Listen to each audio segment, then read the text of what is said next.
Anne Boleyn was definitely born. We're pretty sure of that, at least. Anything else about her outside her marriage to Henry VIII is a little fuzzy, because we don't have very many primary sources from her life.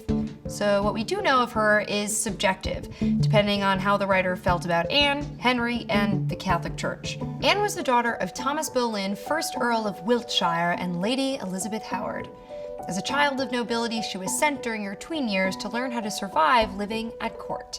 She spent 2 years learning French with Archduchess Margaret, Regent of the Netherlands, before graduating onto the court of Mary Tudor, Queen of France. When she returned to England in her early 20s, everyone was like, ooh la la, she's so French. She was witty and smart and fiery and just like, so cool. Anne quickly caught the eye of Lord Percy, but the real story begins when she catches the eye of Henry VIII. Now, we have to address the sixth finger in the room. There are many, many, many accounts that talk about how Anne Boleyn looked. Descriptions of her range from like perfectly pleasant looking to troll woman with a hideous neck goiter and a sixth finger. But all this back and forth hubbub around Anne's appearance tells us less about Anne and more about the long history of reducing a woman to her looks. Although even today, people are like, but Anne must have been super hot, right? Or else, why would a married king ditch his well-connected wife for some medium-ranked noble? Presumptuous. First of all, the thing the king wanted most was not a babe, it was a baby. A male baby to be his heir, and his wife Catherine of Aragon couldn't do it for him. Anne, with olive skin, dark hair, and her swan-like neck, was probably decent looking enough. But Henry went for her because of her personality and wit. Aww. And presumed good fertility. One step forward, 2 steps back. When Henry expressed interest in Anne, she was smart about it. Her sister Mary had already been there, done that, and was tossed to the wind. So Anne was like, I'm into you, but I'm not giving it up until I have some security. So Henry generously offered her the prestigious position of his official, one and only mistress. He would only have relations with her, not even his wife, who, by the way, was still making all of his shirts. But this still wasn't good enough for Anne. She needed wife status. So Henry, who is ready to get this baby on the road, needed to get the permission from the Pope for his annulment, which should have been easy peasy. But the Pope is Team Catherine. So after 6 or 7 years of back and forth, Henry was like, you know what? I'm the King of England, so now I'm the King of the English Church. I'm gonna give myself a divorce. See ya, Catholicism.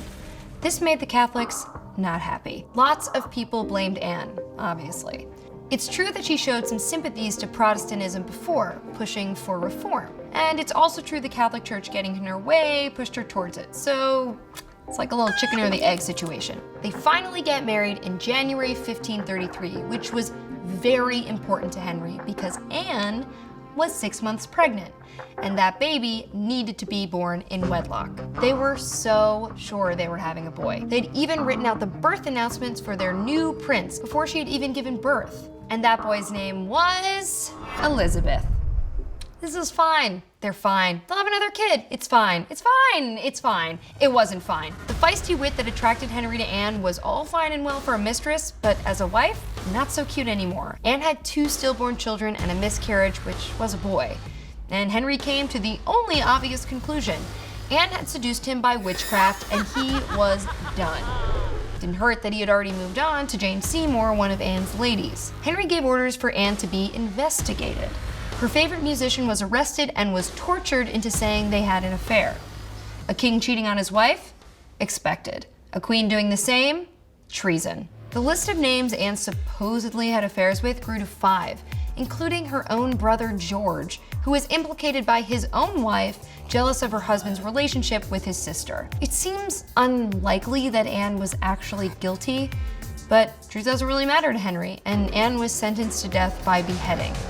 But Henry showed mercy and let her be beheaded by a sword instead of an axe. What a good guy.